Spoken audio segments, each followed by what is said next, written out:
Fidèles téléspectateurs, notre thème aujourd'hui est les entreprises en difficulté, que faire?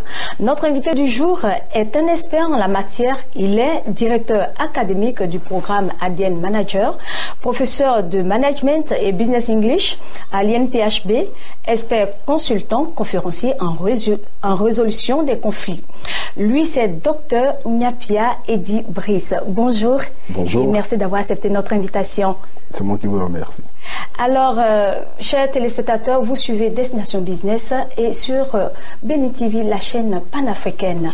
Alors, docteur Nyapia, que dire de ce thème peu connu en griffe? Entreprise en difficulté, que faire? À quoi faisons-nous allusion? Que devons-nous comprendre? Simplement, une entreprise peut être considérée comme un corps vivant, un organisme vivant. Lorsqu'on naît, on grandit et on meurt. C'est la même chose que les entreprises. L'entreprise a une durée de vie de 99 ans. Et lorsqu'elle commence, il y a certainement des difficultés de départ. C'est vrai qu'on n'y est pas encore habitué, mais on appelle ça le redressement d'entreprise. Ça peut se faire de manière plus souple en accompagnant les chefs d'entreprise. Donc voici, c'est des méthodes qui existent pour ne pas faire faillite. Wow. Je pense que il y a beaucoup d'entreprises quand même qui aimeraient bien vous écouter parce que les cas sont légion.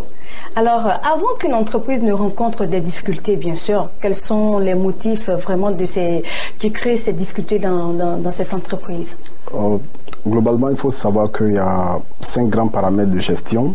Je vais peut-être parler de l'administration, les finances, les ressources humaines, le commerce, les ventes, etc. Et il faut une synergie entre tous ces éléments. Souvent, on a l'enthousiasme du départ, on a les moyens, on se lance dans une entreprise sans véritable plan d'affaires ou bien sans véritable tableau de bord. Et c'est sûr qu'à la longue, dans le fonctionnement, on va rencontrer des difficultés. Le tableau de bord, c'est quoi déjà? Le tableau de bord, c'est un peu comme pour un conducteur. Si je dois faire une longue route, je regarde mon tableau de bord. Ouais. S'il y a l'huile qui me signale, il faut que je mette de l'huile. Quels sont les éléments qui constituent ce tableau de bord? Le tableau de bord, d'abord, dans le thème financier, il y a le plan de trésorerie. Quel est mon plan de trésorerie? Est-ce que j'ai suffisamment d'argent, bien de liquidité pour fonctionner sur un temps donné? Ça, c'est un. Deuxième élément, est-ce que j'ai un plan d'activité sur un plan donné? Ça, c'est 2. Ensuite, est-ce que j'ai les hommes nécessaires pour animer ces activités pour atteindre mes objectifs? Donc, les moyens, les hommes et les activités.